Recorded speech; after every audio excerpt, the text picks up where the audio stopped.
suivez-moi pour continuer à explorer ma collection de bandes dessinées. C'est là où ça se passe. La collection de bandes dessinées de John Levert, troisième partie.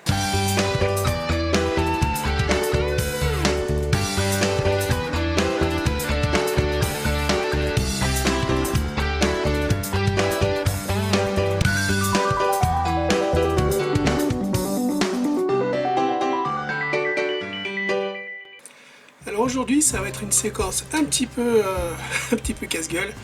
On va faire de l'escalade, puisque c'est tous mes comics qui se trouvent en hauteur et qui sont tous dans des boîtes que j'ai faites il y a déjà pas mal d'années. Donc pour la plupart, c'est du Lug. On va continuer par du Lug. Je vous présente tout ça. Alors on va regarder ensemble parce qu'il y a des boîtes pour lesquelles je sais plus trop ce que j'ai mis. Je vais vous les montrer en même temps. C'est la collection, c'était ce qu'ils appelaient les versions intégrales des X-Men qui commençaient par la nouvelle série de Jim Lee et Chris Claremont. Donc là on a les 4 premiers. Ensuite l'histoire se suivait dans les Ghost Rider 14 et 15. Dans la continuité, on avait Mutant X Shattershot dans le top BD numéro 30 et ensuite jusqu'au numéro 11. Je vais vous montrer les couvertures parce qu'elles étaient quand même assez sympas. Tac. Voilà le contenu de la première boîte. Voilà la deuxième boîte. Alors le visuel n'est pas forcément en adéquation avec le contenu, mais c'est pas toujours simple déjà de trouver des belles illustrations qui aillent bien avec ce qu'il y a dans la boîte, mais en plus je m'en fous un petit peu. Je prends des belles illustrations, des choses qui me plaisent, et en général ça rend pas trop mal. Quand il y a dans la continuité il y a un lien avec autre chose, je me mettais une petite fiche. Donc là c'était le Mega Scoop numéro 4. Je pense que c'était le mariage de ce jeune couple, depuis le temps qu'on attendait. Ensuite après ça, il fallait passer sur Gambit. Gambit c'était quoi? C'était un RCM je crois, ouais. C'était un récit complet Marvel, donc je les ai tous, les récits complets, mais je voulais pas les mettre ici pour déparer ma collection. Donc je me fais ça. Ensuite on passait au Malicia. Tac. Pour ce qui était des Ghost Rider tout à l'heure, comme je faisais pas la collection des Ghost Rider, j'avais acheté que ces deux-là, donc c'était pas un souci. Là c'était un numéro en VO, puisqu'ils avaient zappé cet épisode, on sait pas trop pourquoi. Chez Semic, des fois ils faisaient un petit peu comme ils voulaient. Tac. Voilà.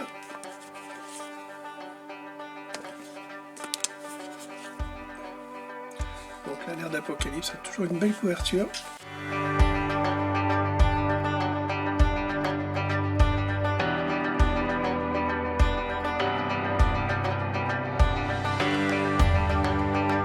Alors celui-là, je suis bien content parce que je l'ai acheté il y a peut-être une semaine ou deux. Ça fait pas mal de temps que je le cherchais et maintenant j'ai tout. J'ai cette collection, une version intégrale X-Men de chez Semic. Donc là, une très belle illustration de Danny Moonstar. Moi je dirais que c'est du Adam Pollina. Ouais, c'est du Adam Pollina. J'adore ce dessinateur. Donc comme je vous ai dit, c'est des choses qui se trouvaient sous le plafond. J'en profite pour passer un petit coup de chiffon. J'en fais la promotion de mes boîtes. Et je vous remettrai le lien en description. Ça vaut la peine qu'on passe un petit peu de temps dessus. C'est très très très pratique. Là-dedans, qu'est-ce qu'on va trouver? Donc là on a la série X-Force. Donc c'était toujours chez Semic. C'était les VI, ce qu'ils appelaient les versions intégrales. Donc là ils y sont tous. Dans la première boîte il y a du numéro 1 au numéro 18. Je ne vais pas tous vous les montrer parce que ça serait un petit peu laborieux, mais je vais vous montrer quand même quelques couvertures que j'apprécie particulièrement. Donc évidemment le numéro 1 du Rob Liefeld, je sais pas trop comment on dit, une belle double couverture. Pour peu qu'on apprécie son trait, c'est quand même particulier, ça reste très particulier. Même pour une couverture, les décors, c'est pas ça. Les personnages, c'est son style. Faut pas craindre, ça reste quand même un gars important dans l'industrie du comics qui a quand même laissé sa trace. La couverture du numéro 3, je la trouvais très sympa. Le chouchou de Liefeld, sa création. Après on passait à du Andy Kubert. Celle-ci j'adore. J'ai toujours adoré Domino et j'adore cette couverture. On continue avec la deuxième boîte, du numéro 19 au numéro 35. Donc là on avait le 19 et le 20. Et ensuite le X-Force numéro 37. Celle-ci j'aime bien. J'ai toujours beaucoup aimé Feral. Personnage trop peu utilisé à mon goût. Là on entrait dans l'ère d'Apocalypse. Avec Gambit et les Externals.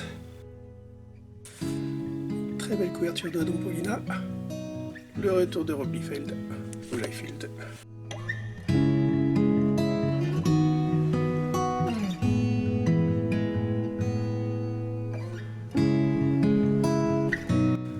Numéro 35 avec ses stickers. Et la troisième. Donc là, on a l'X-Force du numéro 36 au numéro 48. Encore une magnifique couverture de Adam Paulina. Dans celui-ci, c'était des numéros flashback. Et on avait une numérotation particulière puisque toutes les séries de chez Marvel avaient eu un numéro -1. La particularité de ce numéro, c'est qu'il accueillait la série X-Factor. Là, c'est quand même difficile de choisir des couvertures de ce magazine. Il y en a tellement des magnifiques. Je peux pas toutes vous les montrer parce que la vidéo serait beaucoup trop longue, mais il y en a des superbes. Donc là, j'avais les 140, 141 et 142 en VO.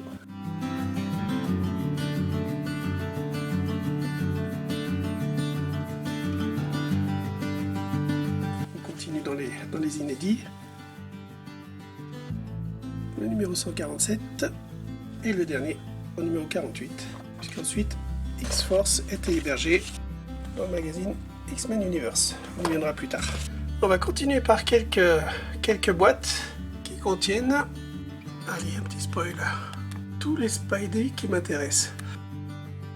Donc j'étais pas parti du numéro 1, puisqu'au début les aventures de Spidey c'était adressé à un public très jeune, ça m'intéressait pas forcément. Moi ce qui m'intéressait par la suite c'était les rééditions des X-Men, parce que je suis un grand fan des X-Men.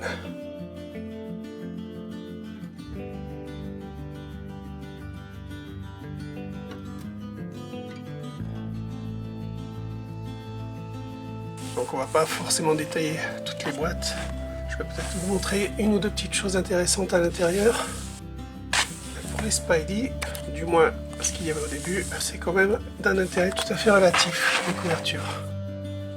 Et je vous mettrai en sous-titre un petit aperçu de ce qu'on pouvait trouver dans cette série. Il y a eu quand même pas mal de turnover. Il y a eu des séries qui n'ont fait qu'une apparition, il y a eu des séries limitées. Et puis il y a eu des séries qu'on aurait préféré ne pas voir ici ou ailleurs. C'était quand même un petit peu fourre-tout. Mais bon, on avait les X-Men et ça n'a pas de prix. Donc dans ces boîtes de Spidey, j'étais parti à l'origine sur ce 100%. Donc c'était les enfants de l'atome, c'était les origines des X-Men.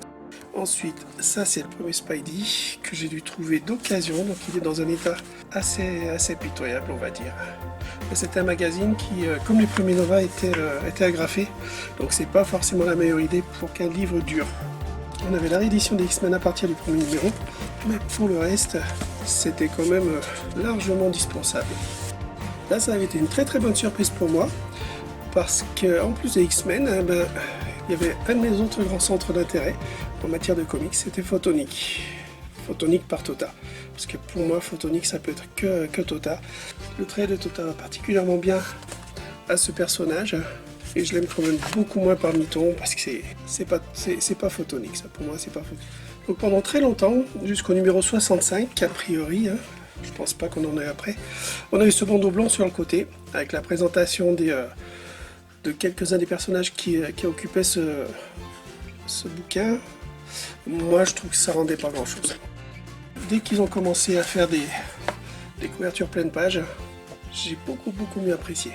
Surtout qu'ils ont attaqué avec les guerres secrètes, et là il y avait de quoi faire des belles couvertures. Il y avait suffisamment de personnages pour nous occuper les yeux. Donc dans une de mes boîtes, et ben on trouve ça. Ça c'est un album, c'est l'album Khazar numéro 2 qui comprend une aventure des X-Men. Donc l'album Khazar des X-Men. Ensuite, dans cette boîte, on va trouver du Strange. On va trouver 2 numéros de Strange, puisque c'est ce qui nous annonçait la résurrection de Jean Grey. Donc ça prenait sa place tout naturellement, juste avant cet épisode, l'arrivée de Factor X. L'Escadron Suprême. L'Escadron Suprême, c'était quelque chose de génial. C'était une super série, une maxi-série en 12 épisodes, je crois. Je sais pas s'ils l'ont réédité, ça. C'est un petit peu pour ça que je suis plutôt fan, moi, de tout ce qui était kiosque, format kiosque, parce qu'on avait des petites choses, on avait des séries qu'on ne retrouve plus maintenant. Hein. Voilà, du X-Factor. Déjà à l'époque, ils nous en avaient zappé. Dans Spidey, il y a eu quelques séries qu'on peut oublier sans aucun problème, mais il y a eu des trucs sympas. Il y a eu, dans ce qui peut s'oublier, on a eu Crystar. C'était peut-être une bande dessinée qui avait été créée autour d'un personnage, d'un jouet. On avait eu Puissance 4. Puissance 4, moi j'aimais beaucoup cette série, j'aimais beaucoup ce concept. Ces gamins qui avaient des pouvoirs et qui se débrouillaient quand même pas trop mal. Avec des invités qui étaient quand même pas mal. Hein. Il y avait du beau monde. On a eu quelques épisodes de Rome. Très peu, il n'y avait pas eu grand chose.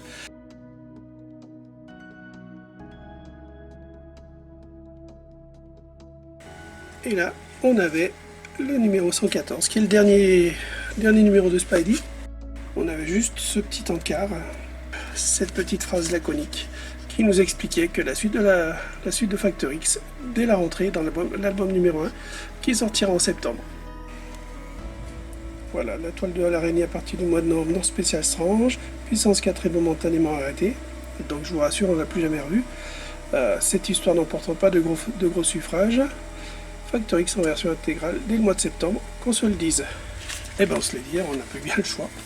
Voilà, donc ça, c'était pour ma dernière boîte de Spidey. Je vais vous laisser pour cette fois-ci. Je vais essayer de ne pas me casser la gueule. Et on se retrouve très prochainement pour la suite de ce que j'ai là-dedans et puis un petit peu partout dans la maison. De toute façon, il y en a de partout.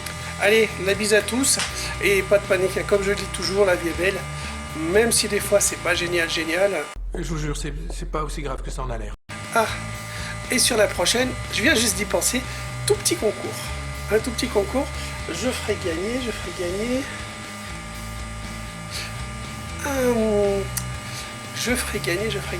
une petite BD, par hasard. Donc, pas sur cette vidéo, sur celle d'après, je vous ferai gagner un petit truc sympa. Donc restez à l'écoute. Je vous dis à bientôt, salut.